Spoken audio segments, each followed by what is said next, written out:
Hey everyone, this is Christopher Davis, aka Cool Out, back with another technique for the Roland TR-8S.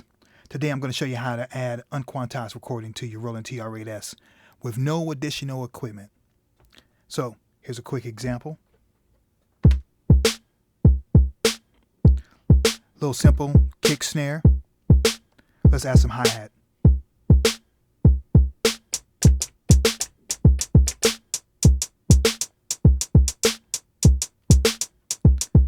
Little percussion.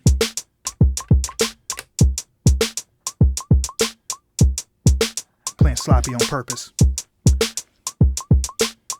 So basically this is not sequencing, this is not recording into the pattern. This is an audio loop that's tempo sync and playing along with the pattern. As a matter of fact, we can stop the pattern and it still continues playing. Let's clear it out. So basically what we're doing is we're turning the delay effect into an audio looper that's tempo synced with the pattern. With this, you'll be able to record any of the sounds in the Roland TR-8S, including what comes through the external input. Now, before I show you how to do this and the steps involved, there's a couple of things to keep in mind that are limitations. So you have realistic expectations in using this technique. First of all, I would say to use this as a performance technique, or if you're going to try to write tracks and add things permanently to your pattern, be aware that this is not 100%. It's only maybe 75 or 80% because the loops will eventually fade out. It's just the way the algorithm, the delay algorithm works in the Roland TR-8S currently. So you want to do is you want to make sure that you have a recorder handy, or you have your Roland TR-8S already set up within a DAW with a record track arm to record your loops.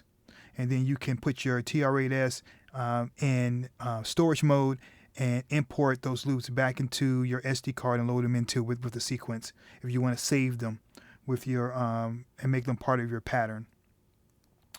Also, as it fades, you'll notice that the low end is the first thing that's going to fade out very quickly, approximately twice as fast as the overall volume. So you want to use this mainly for, I'd say, percussive sounds, things that are in the mid-high to high end of the spectrum. You don't want to use this for trying to make complete drum loops or on bass guitar, bass synth, anything in the low end of the spectrum, because that's going to fade fairly quickly in comparison to the rest of the loop. And then also, finally, since this uses the delay effect, if you have sounds in your kits that are dependent on delay, you want to take the delay off of those sounds. So, because we're dedicating this delay effect to an audio looper. With that said, let me show you the steps. So let's go into the kit settings, Shift Kit, and let's go into our delay settings. You want to make sure that the delay is set, the type is set to regular delay, not the tape echo or the pan. Tempo sync is on.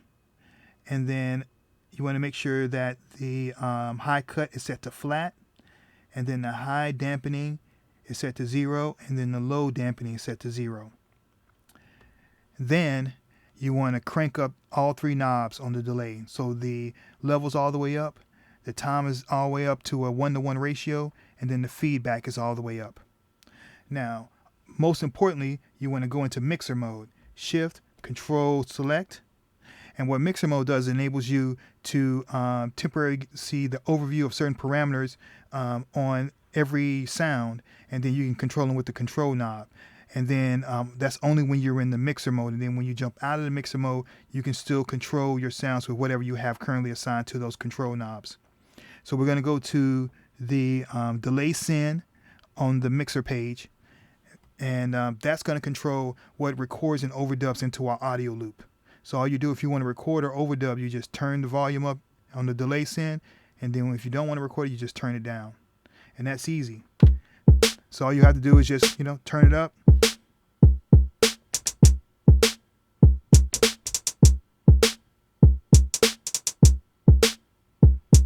You can overdub.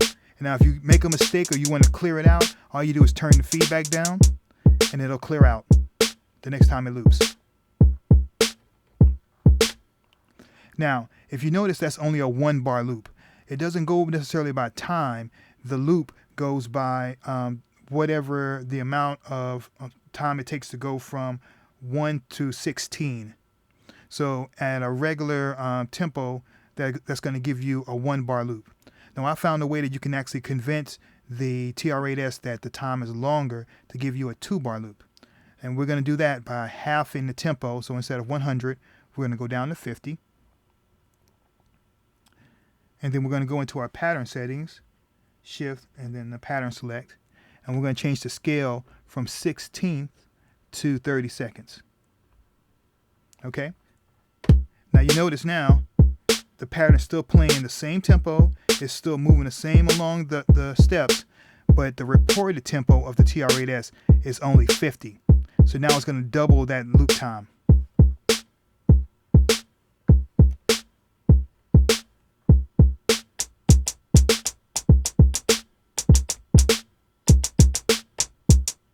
So now we have a 2-bar loop.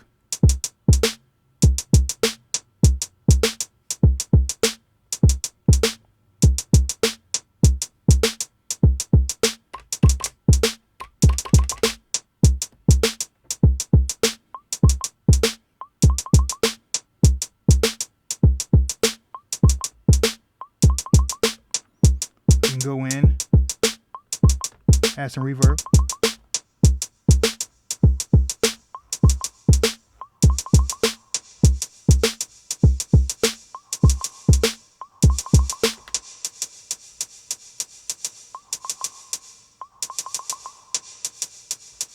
And now, the next time it loops, it'll stop. And there it is. Unquantized recording for your Roland TR-8S. No additional equipment needed. All you have to do is give up your delay. All right, I got some other techniques coming, some mind-blowing things that I've been working on. Combined with this looper effect, it turns the TR-8S into a very flexible instrument.